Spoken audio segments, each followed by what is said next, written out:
Bienvenidos al quinto tema de este seminario profético, bíblico, histórico que estamos llevando a cabo en este lugar. Hoy vamos a ver unos cuantos últimos detalles del mundo antediluviano, aquel mundo que pereció en el diluvio, y luego vamos a ver unas cuantas cuestiones acerca del diluvio, y a continuación ya vamos a entrar al mundo que se formó después del diluvio y el establecimiento del primer reino en esta tierra después del diluvio, que era Babilonia. De esta manera yo les invito a los que tienen Biblia a abrir en Génesis capítulo 1, los versículos 6 al 8, pues vamos a ver unos cuantos detalles muy importantes para entender eventos que vamos a analizar luego. Sucede que aquí relata la creación. Y en el versículo 6 nos habla de que Dios dijo: haya expansión en medio de las aguas y separe las aguas de las aguas. E hizo Dios la expansión y separó las aguas que estaban debajo de la expansión de las aguas que estaban sobre la expansión, y fue así. Y llamó Dios a la expansión cielos. Y fue la tarde y la mañana el día segundo. Aquí vemos cómo Dios dividió las aguas. Una parte la puso encima del cielo y la otra parte la puso debajo del cielo. Dios dividió físicamente las aguas. Y entre medio puso algo que llamó la expansión, que también la llamó los cielos. Y aquí un poquito más adelante, en el versículo 20, nos indica que esa expansión, esos cielos, son el lugar donde vuelan los pájaros. Estamos hablando de la atmósfera terrestre. Versículo 20, dijo Dios: produzcan las aguas seres vivientes y aves que vuelen sobre la tierra en la abierta expansión de los cielos. Y de esta manera vemos algo muy curioso e interesante. Aunque está escrito aquí en Génesis capítulo 1, mucha gente no lo sabe, no lo conoce, no lo ha analizado todavía. Pues aquí nos habla de que encima de la atmósfera terrestre, encima de esta expansión que llamamos cielos donde vuelan los pájaros, había una capa de agua. Dios había separado las aguas debajo de la expansión, los mares, de las aguas encima de la expansión. Eso permitía al mundo antediluviano un precioso, perfecto clima equilibrado, muy bueno, templado, un clima paradisiaco, donde vivían felices los seres humanos, los animales, las plantas que Dios había creado.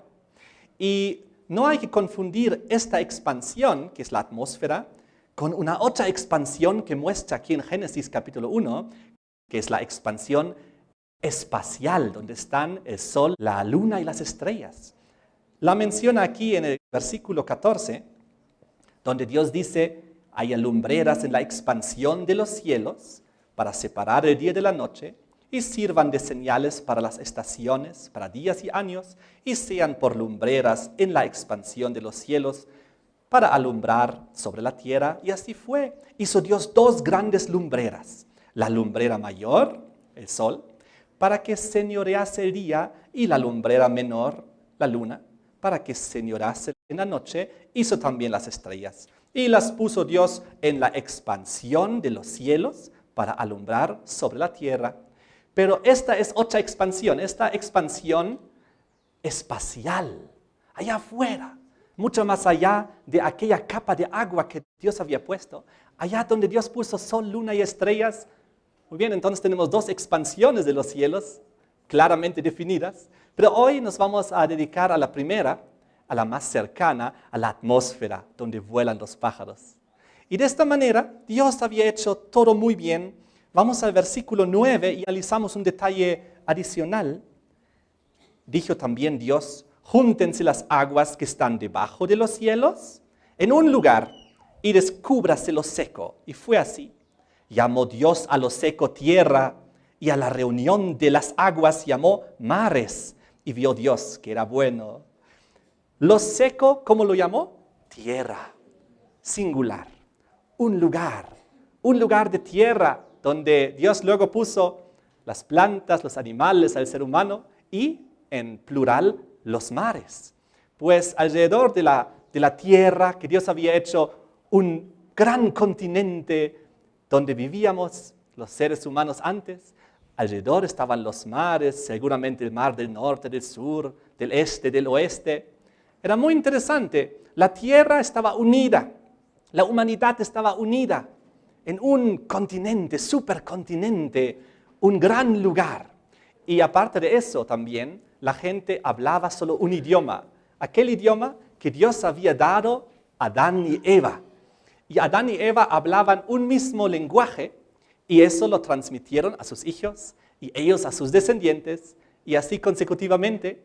Y todos hablaban un mismo idioma original, que en este momento es difícil saber cuál fue, pero había un idioma único en aquel lugar y todos vivían en un lugar que Dios había llamado la tierra. Ahora, sucede que en ese lugar donde había tan buen clima, Dios dio unas cuantas instrucciones a los seres humanos cuando comenzó la primera vez a multiplicarse la humanidad. 4 cosas dio Dios al ser humano y está aquí en Génesis 1, versículo 28, encontramos el primero, donde dice Dios, y les dijo, fructificad y multiplicaos, llenad la tierra y sojuzgadla. Primero Dios dice, multiplíquense, llenen la tierra. En segundo lugar, les dijo, aparece en el mismo versículo, el trato de los animales. Y dice, señoread en los peces del mar, en las aves de los cielos y en todas las bestias que se mueven sobre la tierra. Muy bien. Primero, se deben multiplicar. Segundo, deben administrar y cuidar de los animales. Y en tercer lugar, en el versículo 29, Dios les instruye lo que deben comer. Dijo Dios, he aquí, os he dado toda planta que da semilla que está sobre la tierra, y todo árbol que hay fruto y que da semilla os serán para comer. Muy bien, Dios establece un régimen alimenticio. Y el cuarto punto que Dios hace está aquí en Génesis 2, versículo 1 al 3, donde dice que fueron acabados los cielos y la tierra, todo el ejército de ellos. Acabó Dios en el día séptimo la obra que hizo y reposó el día séptimo de toda la obra que hizo y bendijo Dios al día séptimo y lo santificó porque en él reposó de toda la obra que había hecho en la creación. Entonces aquí Dios pone un pacto con el ser humano, pone un día de descanso, de reposo, bendecido, santificado por Dios. Y de esta manera, 4 instrucciones recibió el ser humano. Quiero que lo recuerden porque en unos instantes vamos a volver a esto. Tiene una razón de ser. De todas maneras, ya que estamos aquí, quiero mostrarles un versículo aquí en Génesis 2, 22. Sucede que Dios creó primero a Adán con una razón para que él sienta la necesidad de no estar solo, porque no es bueno que el hombre esté solo, dice la Biblia. Y en el versículo 22, Dios dice que de la costilla del hombre hizo una mujer y la trajo al hombre. Y de esta manera, Adán era muy feliz. Tenía ya su pareja. En el versículo 18, un poquito antes, Dios dijo, no es bueno que el hombre esté solo, le haré ayuda idónea para él. Y de esta manera, lo ultimito en crear Dios, básicamente fue después del hombre a la mujer. La mujer llega a ser la corona de la creación. Lo más especial, lo más delicado que Dios creó al final para completar también la creación física de todas las cosas que vemos a nuestro alrededor. Muy bonito, ¿no es así? ¿Y de qué hizo Dios a la mujer? De una costilla, dice la Biblia. ¿Dónde están las costillas? Aquí más o menos al centro del ser humano, ¿no es así? No hizo Dios a la mujer ni de una oreja o de un pie, sino de una costilla. ¿Por qué no hizo Dios de una parte de la cabeza de la mujer? Para que no sea superior al hombre. ¿Pero por qué no la hizo de algo de los pies? Un dedo de los pies, para que no sea inferior al hombre. Lo hizo de una costilla porque los dos tienen la misma importancia, el mismo valor. Son uno para el otro, sin que nadie se imponga sobre el otro. Y eso es algo muy bonito que Dios ha creado y esta simbología que ha dado. Un detalle más, en el versículo 19, dice que Dios formó de la tierra toda bestia del campo, toda ave de los cielos, y las trajo a Adán, para que viese cómo las había de llamar. Y todo lo que Adán llamó a los animales vivientes, ese es su nombre. Y puso Adán nombre a toda bestia y ave de los cielos, y todo ganado del campo. Muy interesante. Dios le encargó a Adán, tú te voy a dar una tarea. Dale nombre a todos los animales. ¿No es esto bonito? Dios, el creador que creó todos los animales, con seguridad ya tenía en su mente un nombre para cada animal, o 1000 nombres para cada animal para escoger. Pero dijo, no, tú hazlo, porque Dios quiere compartir el trabajo con sus criaturas inteligentes. Dios quiere que nosotros seamos sus colaboradores, sus administradores. Dios no quiere hacer todo solo, Él puede hacer todo solo. Él es el omnipotente Dios, ¿no es así? Él no tiene necesidad de nosotros que hagamos alguna tarea, Él lo puede hacer. Pero no quiere, Él quiere que tú y yo también participemos y hagamos nuestro trabajo. Facilito sería para Dios aparecer ahora o a través de un ángel y evangelizar el mundo entero. ¿Y por qué no lo hace? Dios quiere que nosotros los seres humanos seamos participantes en su obra. Él nos quiere dar tareas para que nosotros hagamos también. Muy bien, conocemos la historia, ya lo hemos analizado en los temas anteriores, de cómo en este mundo se establecieron dos descendencias, la descendencia de la serpiente, los incrédulos, los injustos, los rebeldes, y la descendencia de la mujer, los creyentes, los que hacían la voluntad de Dios.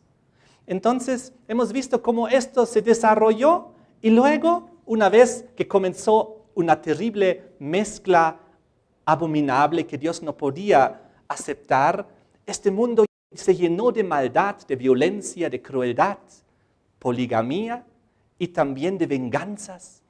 Y era tremenda la situación, y en esa situación Dios decidió, voy a poner fin al mundo, pues solo veo maldad en sus corazones, todo el designio de los pensamientos de ellos continuo solamente al mal.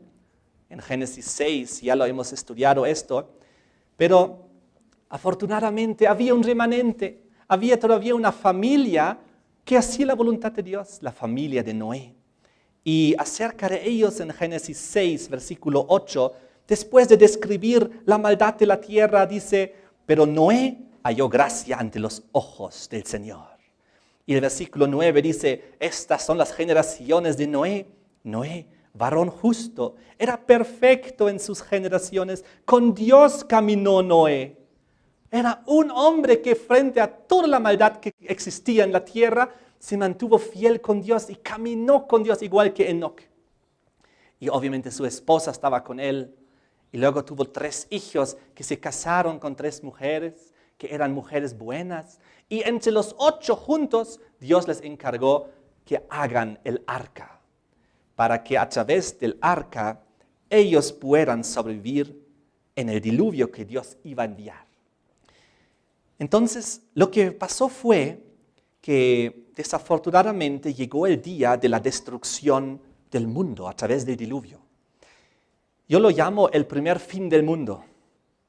¿Por qué? Porque la Biblia habla que habrá un segundo más. Jesucristo dice en Mateo 24, 37, que como en los días de Noé, así serán los días del Hijo del Hombre, en el tiempo del fin, al final de la historia humana. Cosas parecidas van a volver a ocurrir. Y aquí vemos en el capítulo 7 de Génesis, versículo 11, nos da la fecha exacta del fin del mundo, del primer fin del mundo, del diluvio, hace 3.500 años aproximadamente. Dice aquí, en el año 600 de la vida de Noé, en el mes segundo, a los 17 días del mes, aquel día fueron rotas todas las fuentes del gran abismo, las cataratas de los cielos fueron abiertas. Hubo lluvia sobre la tierra 40 días y 40 noches.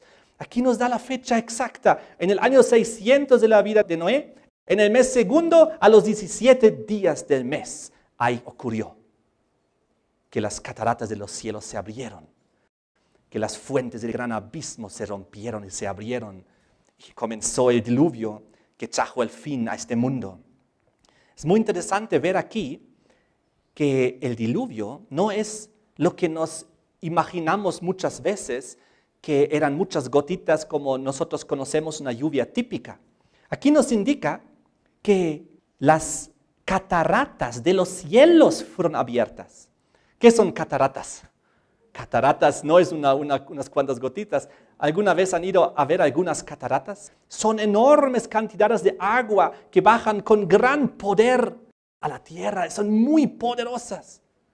Hay pequeñitas cataratas donde uno puede ir a nadar y apenas puedes bajar un ratito bajo la catarata porque tiene una fuerza muy fuerte sobre ti. No puedes estar ahí. Y aquí estamos viendo las cataratas de los cielos. ¿Pero qué cataratas de los cielos? Recordemos que hemos analizado en Génesis, en la creación, que alrededor de la atmósfera donde vuelan los pájaros, Dios había separado las aguas de las aguas. Y ahora las aguas que estaban encima de la atmósfera, encima de la expansión, se estaban viniendo abajo. En varios lugares, no sabemos en cuántos, la Biblia solo dice las cataratas, plural. No sabemos si eran 2, 5, 20, 100, 1000. Había rupturas ahí. El agua comenzó a bajar con mucha presión sobre el planeta Tierra, con una fuerza que caía sobre varios kilómetros desde ese lugar donde termina la atmósfera, impactaba la Tierra y comenzó a romper y a remodelarla. Terrible era el diluvio. Entonces la Biblia nos dice aquí en 3 lugares lo que pasó con la tierra antediluviana. En primer lugar, aquí dice en el versículo 11 lo que acabamos de ver, fueron rotas todas las fuentes del gran abismo. ¿Qué pasó con las fuentes del abismo? Fueron rotas. Estaban intactas, estaban bien. Fueron destruidas, rotas. ¿Qué dice Dios un poquito más allá? En Génesis 9, versículo 11, Dios establece su pacto con el ser humano. Estableceré mi pacto con vosotros. No exterminaré ya más toda carne con aguas de diluvio, ni habrá más diluvio para destruir la tierra. La tierra fue rota, la tierra fue destruida a través del impacto del diluvio. Esto es un evento tan grande, catastrófico, apocalíptico, diríamoslo, que ocurrió en tal momento que la tierra, que era buena, se rompió. Es como si tienes una vasija de cerámica y la haces caer, se rompe, se quiebra en fragmentos. Es lo que ocurrió con la tierra. La tierra fue defragmentada. Hoy en día, ¿cómo es la tierra? La tierra ya no es una unidad. Hoy en día la tierra está dividida en muchos continentes y islas.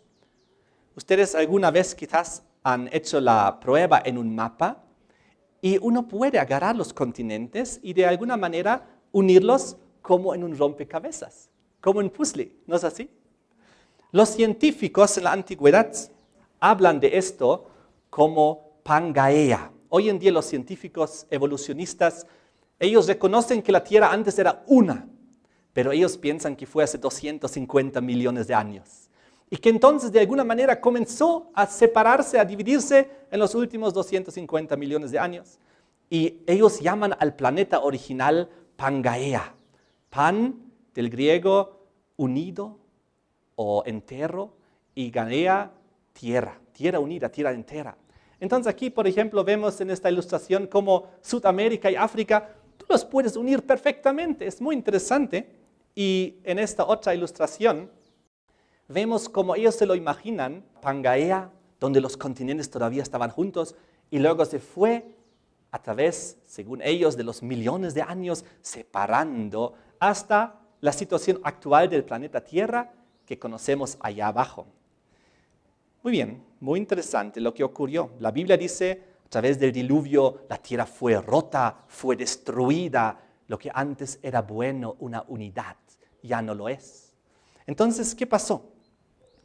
Vamos a ver de que aquí en Génesis 10, 25 hay un detalle más. Pues en la descendencia de Noé, habla de un hombre, en el versículo 25, donde dice que a Heber nacieron 2 hijos. El nombre del uno fue Peleg, porque en sus días fue repartida la tierra. Y Peleg significa división. En sus días fue dividida o repartida la tierra. Muy interesante de que menciona esto en la descendencia de Noé, porque posiblemente esta división de continentes que tomó lugar a partir del diluvio, quizás no ocurrió durante los 40 días, pero en los años que le siguieron para terminar de moverse. De tal manera que inclusive hoy en día, que han pasado 3.500 años, todavía los continentes se mueven, pero lentito se mueven. Cada año unos cuantos centímetros será. Es muy interesante, se siguen moviendo, pero ya no con la velocidad y la fuerza bruta del diluvio y de los días después del diluvio.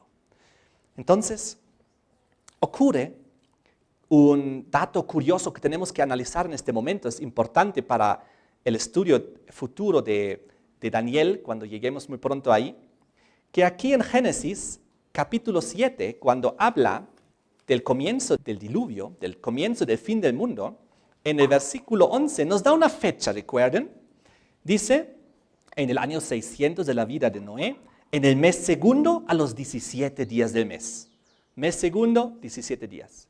Ahora ocurre que en el versículo 24 nos dice que prevalecieron las aguas sobre la tierra 150 días. Presten atención, vamos a hacer un poco matemáticas. 150 días. Y luego en el capítulo 8, versículo 3 y 4, dice, y las aguas decrecían gradualmente de sobre la tierra y se retiraron las aguas al cabo de los 150 días. Y ahora viene el detalle. Y reposó el arca en el mes séptimo a los 17 días del mes sobre los montes del Ararat. Muy bien. Desde el comienzo hasta que el arca se detuvo allá en el Ararat, 150 días. Comenzó el día 17 del mes segundo y terminó el día 17 del mes séptimo. Aquí tenemos entonces, ¿cuántos meses? 5 meses. Del segundo al séptimo, 5 meses. Comenzó el 17, terminó el 17, 5 meses después. ¿A qué quiero llegar? 5 meses dividido entre 150 días. ¿Cuántos días tenía cada mes? 30. 30 por 5, 150. ¿No es así? Muy bien. A lo que quiero llegar es que es un detalle importante, pues en el tiempo original antediluviano, un mes tenía exactamente 30 días. Así lo estableció Dios originalmente. Pero hoy en día las cosas han cambiado. ¿Cuántos días tiene hoy en día el mes? Varía, ¿no? 28, 29, 30, 31. Cambia. Porque la tierra cambió. La tierra fue rota. La tierra fue destruida. El eje de la tierra se cambió, se movió. Inclusive hoy en día, con los terremotos y los maremotos que hubo en los últimos años, si ustedes han visto en las noticias de los periódicos, decía el eje de la tierra se movió por un terremoto, por un maremoto, aunque son pequeños milímetros o centímetros, pero ya afectan el tiempo, ya afectan ya los meses, los años. ¿No es muy interesante? Entonces el diluvio era tan terriblemente impactante que afectó el tiempo y el eje de la rotación de la Tierra de tal manera que cambió el ritmo mensual que era antes perfectamente de 30 días y hoy en día ya no es tan perfecto. Ahora ocurre lo siguiente. Antes les dije, presten atención y ahora van a ver por qué. Vengan conmigo a Génesis capítulo 9 y aquí vemos el segundo comienzo de la humanidad. ¿Se acuerdan que antes vimos el primer comienzo de la humanidad con Adán y Eva? Ahora vemos el segundo comienzo de la humanidad con Noé y su familia. Y vamos a ver los 4 puntos que Dios dio a Adán y Eva, nuevamente repetidos, a Noé y su familia. La familia consagrada que sobrevivió el diluvio, con la cual Dios nuevamente hizo un segundo intento con la humanidad. Una segunda prueba si la humanidad esta vez sí puede ser fiel y leal. ¿Qué pasó? Génesis 9, versículo 1, Dios nuevamente les dice primeramente que se deben fructificar y multiplicar. Bendijo Dios a Noé y a sus hijos y les dijo, fructificad y multiplicaos y llenad la tierra. ¿No suena esto igualito que a Adán y Eva? Igualito. Segundo punto, el trato con los animales, versículo 2. Sobre toda ave de los cielos y en todo lo que se mueve sobre la tierra y en todos los peces del mar, en vuestra mano son entregados. Nuevamente se repite la historia. El tercer punto, recuerden, era la instrucción de alimentación, versículo 3. Todo lo que se mueve y vive os será para mantenimiento, así como las legumbres y plantas verdes, os lo he dado todo. Y entonces Dios pone una cuarta instrucción, que es nuevamente el pacto. Con Adán y Eva fue el séptimo día, el día de reposo santificado, bendecido. Y aquí fue el pacto establecido con el arco iris, versículo 9. Y aquí yo establezco mi pacto con vosotros y con vuestros descendientes. Versículo 11, estableceré mi pacto con vosotros, no exterminaré ya más toda carne con aguas del diluvio, ni habrá más diluvio para destruir la tierra. Versículo 12, dijo Dios, esta es la señal del pacto. Bien, vamos a ver aquí en la imagen. Esta es la señal del pacto que yo establezco entre mí y vosotros, y todo ser viviente que está con vosotros por los siglos. Mi arco he puesto en las nubes, el cual será por señal del pacto entre mí y la tierra. Y luego en los otros versículos que le siguen, ustedes pueden leer en casa, repite varias veces, entre mí y la tierra, entre mí y toda carne, entre mí, inclusive los animales, entre mí y toda la humanidad y toda la tierra, incluyendo los animales. Qué interesante. Igualito que el día de reposo que estableció con Adán y Eva en el jardín Edén, este también es para los animales. ¿Recuerdan el cuarto mandamiento de los 10 cuando habla del sábado? Dice inclusive, tu bestia que está dentro de tu casa debe descansar. ¿Recuerdan? Es una ley que se aplica a toda la creación, inclusive los animales. Igualito aquí con el arco iris. El arco iris con sus 7 colores, representando nuevamente, reforzando el pacto original. Muy interesante. Pero algo ocurrió, algo cambió gravemente, pues después del diluvio tenemos la primera vez la mención de que algo terrible cambió en el clima. Génesis 8:22. Dios dice, después de contarle muchas cosas a Noé y su familia, mientras la tierra permanezca, no cesarán la sementera y la siega, el frío y el calor, el verano y el invierno, el día y la noche. Aquí habla ahora por primera vez del frío y del calor. En el mundo donde vivían Adán y Eva, felices en el paraíso, y luego en el mundo antidiluviano, donde el clima todavía estaba protegido por una capa de agua que permitía a esta tierra un clima agradable, templado, equilibrado. ¿Cómo caminaban Adán y Eva originalmente? Desnudos, no tenían calor ni frío, pues Dios había hecho todo bueno en gran manera, dice la Biblia. De noche no tenían frío, del día no tenían un calor que no sabían qué hacer. No, era un clima agradable, felices estaban. Después del diluvio todo cambió. El clima que tenemos hoy en día está en rebelión. El clima ya no es bueno, el clima es hostil, el clima es malo, el clima va de mal en peor. ¿O está mejorando el clima? Aquí en Cochabamba, cuando llegué por primera vez hace 18 años, el mejor clima del país, ¿no es así?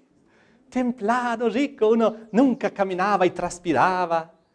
Hoy en día ya la cosa cambió, el cambio climático. Hoy en día ya uno inclusive caminando ya a veces está transpirando como si estuviera en Santa Cruz. ¿No es así? El clima está cambiando en todo el mundo. Vemos inundaciones, sequías provocadas por cambios climáticos. Hoy en día tenemos en esta tierra terremotos, maremotos. Eso no había en la tierra original que Dios había creado antes del diluvio. Recién en el diluvio se rompió las fuentes del gran abismo. Ahí fueron rotas. Y desde ahí tenemos ya movimientos tectónicos y todas esas cosas que provocan terremotos, maremotos, que también llevan a tsunamis. Recién hoy en día tenemos, ya que no hay la capa de protección, tenemos terribles vientos en nuestro mundo actual que trae tornados, huracanes, tormentas. Todo eso no había en el mundo perfecto que Dios había creado al inicio. Este mundo está mal, el clima está en rebelión. Y hay una cosa más, el sol. ¿Qué pasa con el sol? Dios creó el sol durante el cuarto día, nos hacía, hemos leído antes, y la luna y las estrellas. Y cuando Dios lo creó, dice en Génesis, y era todo bueno en gran manera. Y Adán y Eva, ¿cómo caminaban? Hemos visto ya, desnudos. Y ellos no tenían que protegerse. ¡Ay, me estoy quemando aquí! Adán, ayúdame, me estoy quemando la espalda. No. Ellos no se quemaron. El sol no les dañaba. Hoy en día, ¿qué pasa con el sol?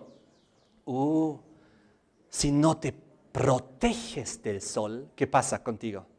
Te quemas. Tienes que protegerte del sol. Con bloqueador solar, bloquearte de él.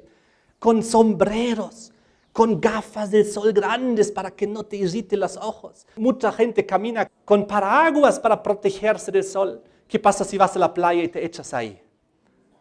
¿Y si te duermes? Puedes quemarte totalmente, tu piel se puede pelar, tienes varios días de dolor, te está ardiendo la piel, inclusive puede provocar, ¿qué cosa? Cáncer de piel. ¿Y qué pasa si tú miras al sol?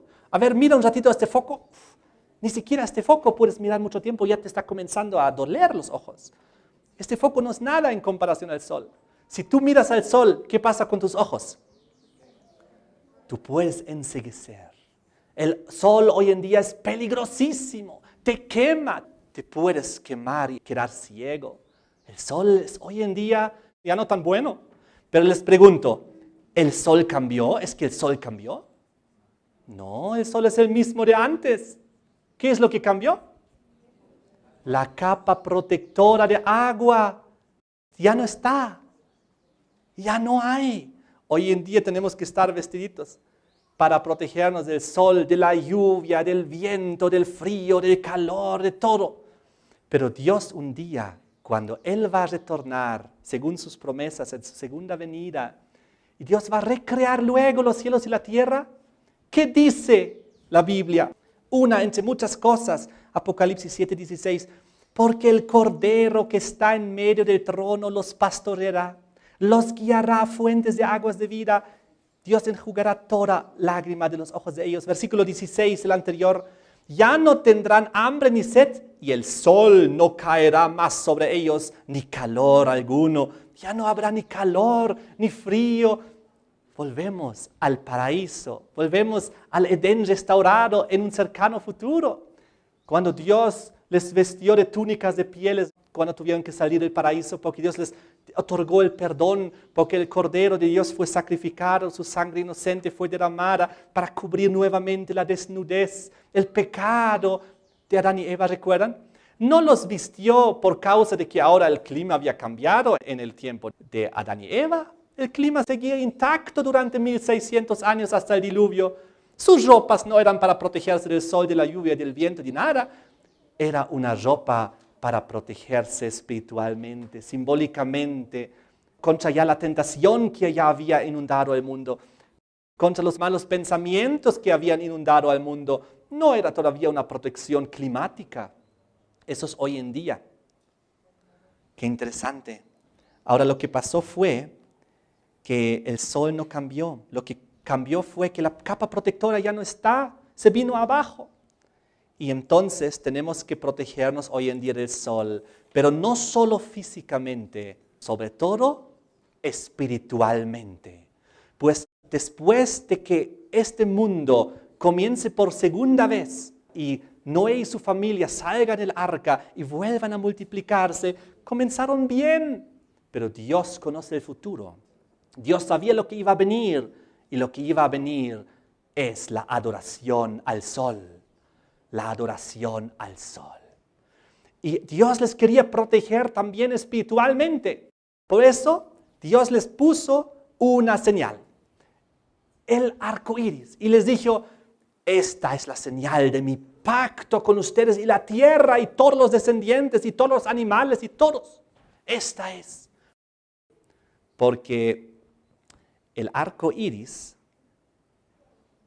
es lo opuesto a la adoración del sol. El arco iris es el símbolo opuesto al símbolo solar, como vamos a ver a continuación. Pero antes les quiero leer, ya lo hemos leído, Génesis 9:11, donde Dios dice: ya no habrá diluvio. Les he puesto en el cielo mi señal, mi arco. Porque el arco iris, en primer lugar, es el símbolo de misericordia y amor, de que Dios ya no va a destruir al mundo con un diluvio. Y tampoco en este momento ya se puede, pues la capa protectora ya se vino sobre la tierra. El segundo fin del mundo que la Biblia nos habla ya no será con agua, será con fuego. De todas maneras, lo que pasó fue que este símbolo del arco iris, como su mismo nombre indica, es un arco. Y este arco iris tiene una simbología. ¿Qué es un arco? Un arco es una arma bélica, ¿no es así? Uno pone una flecha y dispara. Pero este arco está de tal manera que si tú le pondrías una flecha, se vuela fuera de la tierra. Ya no habrá destrucción para la tierra. Ahora yo quiero poner paz a través de esa simbología. Armonía quiero poner. Amor quiero poner. No conflicto, crisis, que lamentablemente siempre es y ha sido el fruto de la desobediencia y del pecado. Entonces, cuando ellos vieron a Noé y su familia, por primera vez el arco iris, estaban muy, muy maravillados y sorprendidos. Era preciosísimo ver un arco iris, pero a la vez vieron también el sol y les lastimaba los ojos y dicen, ¿qué ha pasado? Algo ha pasado, algo cambió para siempre. Entonces ellos por primera vez vieron un arco iris, porque por primera vez también hubo una lluvia con gotitas típicas, porque en el mundo antediluviano, ¿cómo mojaba Dios las plantas? La Biblia dice en Génesis 2, versículos 5 y 6, que toda planta del campo, antes que fuese la tierra, y toda hierba del campo antes que naciese, porque el Señor, dice Dios, aún no había hecho llover sobre la tierra, ni había hombre para que labrase la tierra, sino que subía de la tierra un vapor, el cual llegaba a toda la faz de la tierra. En el mundo antediluviano era un vapor, un rocío que mojaba las plantas. Y ahora, después del diluvio, vemos la primera lluvia, el primer arco iris y la primera vez el sol directamente. Entonces Dios dio un mensaje a la humanidad. Porque para ver un arco iris necesitamos dos ingredientes. Sin esos dos ingredientes no existe arco iris. Primer ingrediente, tiene que brillar el sol. Y segundo ingrediente, tiene que llover. Y cuando brilla el sol y llueve, puede haber el fenómeno del arco iris. Pero puede ser que brille el sol y llueva y yo no veo ningún arco iris. ¿Por qué? Porque para ver el arco iris no es suficiente tener lluvia y sol, sino el ser humano tiene que tomar una posición. Si el ser humano toma una posición equivocada, puede ver un arco iris y ni siquiera verlo. Porque para ver el arco iris hay que dar la espalda al sol. En otras palabras, si aquí está el sol brillando, ahí está lloviendo, entonces yo me doy la vuelta y está un arco iris, yo lo puedo ver. Ahí está. Para ver el arco iris, para estar con el pacto de Dios con la humanidad, tengo que dar la espalda al sol. Si yo miro al sol, no veo ningún arco iris. Y yo voy a ser lastimado simbólicamente, espiritualmente por ese sol. Porque recuerden que hay dos descendencias. Recuerden que hay la descendencia de la serpiente y la de la mujer. Y lo mismo ocurrió en el mundo antes del diluvio, volvió a ocurrir en esta segunda oportunidad después del diluvio. La humanidad se volvería nuevamente a dividir en dos descendencias. Aquellos que simbólicamente estarían con el arco iris, con la promesa de Dios, con su pacto, con la señal de su pacto, y aquellos que le darían la espalda a lo que Dios dijo al arco iris, concentrándose en la adoración del sol, como veremos en el siguiente tema. Lo que ocurre es lo siguiente: si ustedes abren en el internet, Google, y buscan en fotos y ponen arco iris, pueden ver cientos de fotos de arco iris. Y una cosa es la misma en todas las fotos. Nunca van a ver un arco iris con un sol juntos. Porque cada vez que el fotógrafo le sacó una foto al arco iris, el sol estaba en su espalda. Si no, no puedes ver el arco iris. Muy interesante, tenemos que memorizar esto porque esto nos abre una nueva dimensión al conocimiento y al entendimiento bíblico y profético y espiritual.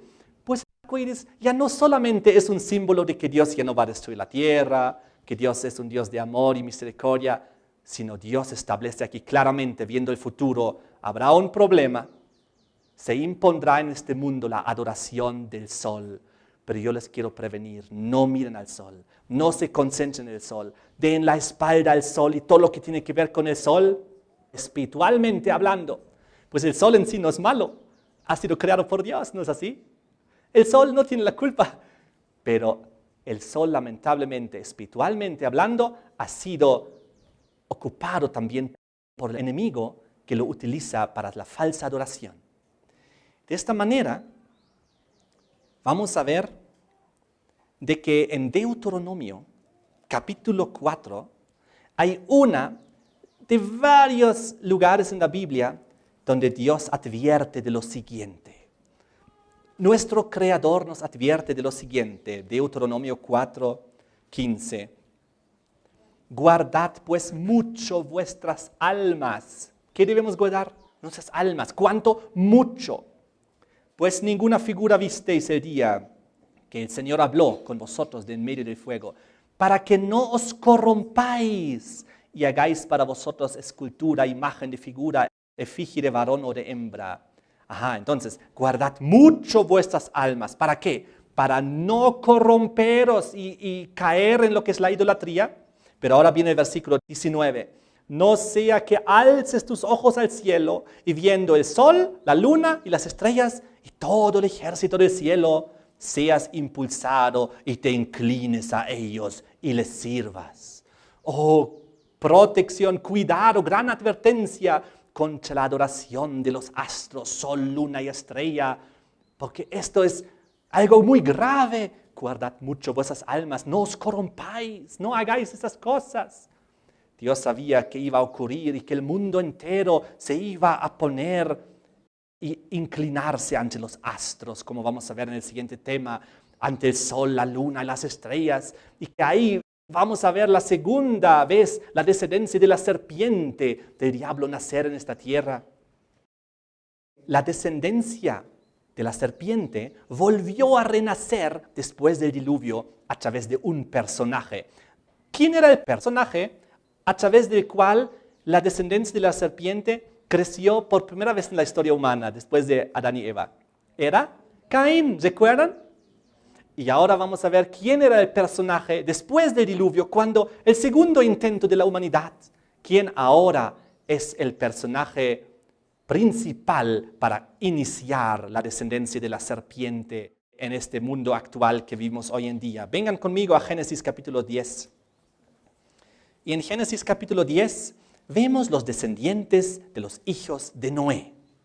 Versículo 1 dice: estas son las generaciones de los hijos de Noé, Sem, Cam y Jafet. ¿A quienes nacieron hijos después del diluvio? Recuerden que Noé, con esos tres sus hijos y las esposas, estaban todos en el arca y sobrevivieron. Y ahora dice el versículo 6, los hijos de Cam. Muy bien, aquí tenemos uno de los tres hijos de Noé, era Cam, y vamos a ver sus descendientes. Dice Cus, Misraim, Fut y Canaán. Vamos al versículo 8. Y Cus, siendo uno de los hijos de Cam, engendró a Nimrod. Aquí está. En la imagen lo podemos ver. Nimrod, quien llegó a ser el primer poderoso en la tierra. Su papá era Cus, su abuelo era Cam.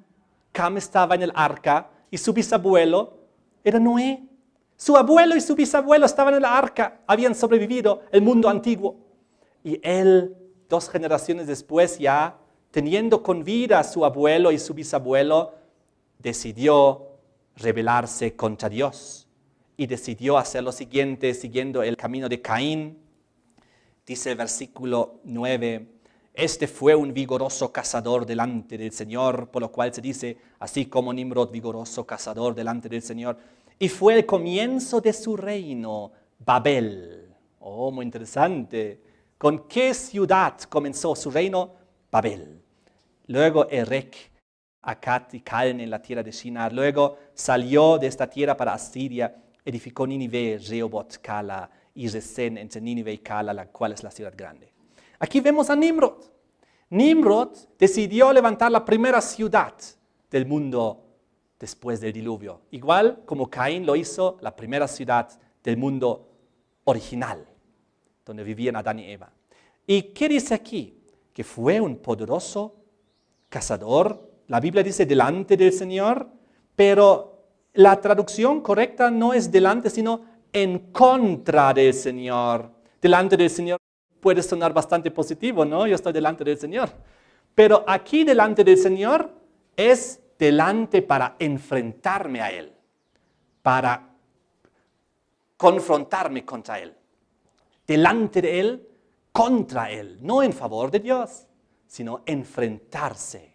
Muy interesante. Entonces, en cierto sentido, aquí encontramos nuevamente la esencia de la descendencia de la serpiente, la rebelión contra el Creador, la rebelión contra el Señor, hacer su propia voluntad, establecer su propio trono, sacar sus propias leyes, la esencia misma otra vez del anticristo, en contra de Cristo, en contra de Dios.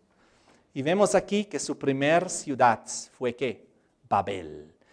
Luego, en el próximo tema vamos a ver que esta Babel es el lugar donde se edificó la torre de Babel y donde luego llegó a ser Babilonia. Y entonces ahí donde ya vamos a entrar al libro de Daniel, porque nuestro amigo Daniel, el profeta que escribió el libro de Daniel, fue llevado preso ¿a dónde? A Babilonia. Y ahora estamos poniendo el contexto final para luego ingresar al libro de Daniel. Lo que ocurre fue que desafortunadamente Nimrod se puso en contra de Dios. Su mismo nombre significa rebelde o impío, porque su nombre Nimrod viene de la raíz MRD, de la cual Nimrod se generó, y MRD, la raíz significa rebelar. De esta manera, Nimrod comenzó a rebelarse. En Génesis 11 vemos, versículo 1, que tenía entonces toda la tierra una sola lengua y unas mismas palabras. Y obviamente fue así. Cuando Dios creó a Adán y Eva, tenían una única lengua. Y entonces se multiplicaron hasta el día del diluvio, tenían solo una lengua. Vino el diluvio y sobrevivió una familia y tuvieron todavía la lengua original. Noé y su familia todavía hablaban la lengua original de la creación. Y entonces ellos comenzaron nuevamente a multiplicarse y todos seguían hablando esa misma lengua original. Y entonces dice allá en el versículo 2 que vieron un lugar al oriente, hallaron una llanura en la tierra de Sinar, se establecieron ahí. Se dijeron unos a otros, vamos, hagamos ladrillo, cozámoslo con fuego. Y les sirvió el ladrillo en lugar de piedra, el asfalto en lugar de mezcla. Dijeron, vamos, edifiquémonos una ciudad y una torre cuya cúspide llegue al cielo. Vamos a ver la imagen. La torre de Babel. Y sigue diciendo, hagámonos un nombre por si fuéramos esparcidos sobre la faz de la tierra. Ellos dijeron, hagámonos una torre allá en Babel, que era la ciudad principal de Nimrod, el primer reino establecido en la tierra después del diluvio. Hagamos una torre que llegue ¿hasta dónde? Hasta el cielo. Yo estoy seguro que los habitantes del mundo antes del diluvio no llegaron a una idea tan loca, porque ellos vieron que había un límite, había una capa de agua. Pero aquí ya no había capa de agua, ya no había límite. El cielo, querían alcanzar el cielo a través de su torre, a través de sus propios esfuerzos, poniendo un ladrillo sobre el otro, intentando llegar al cielo, simbólicamente al paraíso, a la vida eterna. ¿A través de qué? A través de su propio esfuerzo. Querían salvarse por sus obras, sin necesidad del Mesías prometido, del Cordero de Dios, sin necesidad de pedir perdón, de sacrificar una ovejita, de derramamiento de sangre inocente, sin necesidad de confesar su pecado. Ellos querían alcanzar el cielo por sus propias fuerzas, por sus propias obras. Igualito que Adán y Eva, cuando ellos después de haber pecado, ¿qué hicieron inmediatamente? Rápido sacaron hojas de higuera y taparon su desnudez, porque ellos mismos querían arreglar el problema. Pero no se puede. No se puede arreglar el problema por nuestras propias fuerzas, ni alcanzar la salvación, ni el cielo levantando una torre. No, para llegar al cielo, para llegar otra vez a Dios, al paraíso perdido, es a través del Cordero de Dios, que quita el pecado del mundo, que quita tu pecado y mi pecado, si es que lo deseamos. El que quiere, dice, el que tenga sed, venga. El que quiera, venga, tome del agua de la vida. Está aquí. Cada ser humano tiene la posibilidad de pedir a Dios, al Cordero de Dios, quita mi pecado, perdona mi pecado, yo soy malo. Y Él lo va a hacer y nos va a cubrir simbólicamente con túnicas de pieles que significan que ahora ya no estamos desnudos espiritualmente ante Él en nuestra maldad, en nuestros pecados, en nuestras rebeliones y desobediencias, sino ahora cubiertos nuevamente por las túnicas de pieles del Cordero que fue inmolado desde el inicio del mundo. Y de esta manera podemos alcanzar el cielo, pero Nimrod comenzó a crear una falsa religión, una falsa salvación, una falsa forma de llegar a donde todos quieren llegar, a la vida eterna. Pero una forma errónea, la descendencia de la serpiente. ¿Recuerden que hemos estudiado que el diablo es sumamente religioso, el tema anterior? Él es sumamente religioso, lo que él quiere es adoración. Pero mientras que adoramos según la voluntad de Dios, según los mandamientos de Dios, según la palabra de Dios, Dios el Creador recibe nuestra adoración. Por eso tiene que quitarnos de la voluntad de Dios, arrebatarnos los mandamientos de Dios, arrebatarnos de su voluntad, de su palabra, para poder meternos en una falsa adoración engañosa.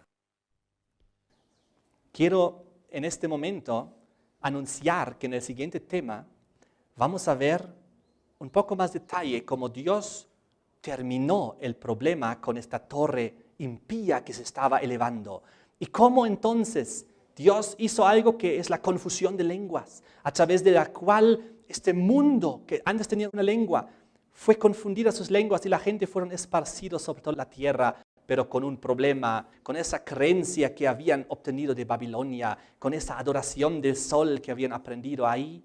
Y entonces, como eso fue esparciéndose sobre la tierra, en el próximo tema vamos a ver también cómo Dios levanta a la persona para iniciar la descendencia de la mujer nuevamente.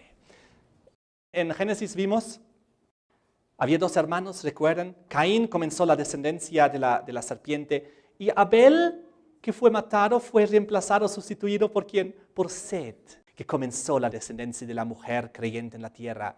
Y entonces, ahora después del diluvio, ocurre lo mismo. Nimrod toma la delantera y comienza la descendencia de la serpiente en el mundo después del diluvio. Y la próxima semana vemos a quién Dios levanta para comenzar la descendencia de la mujer después del diluvio. Pero ahora quiero terminar con una reflexión. Quiero volver con ustedes a Génesis 1. Pues Génesis 1, en el versículo 1 dice: en el principio creó Dios los cielos y la tierra estaba desordenada y vacía.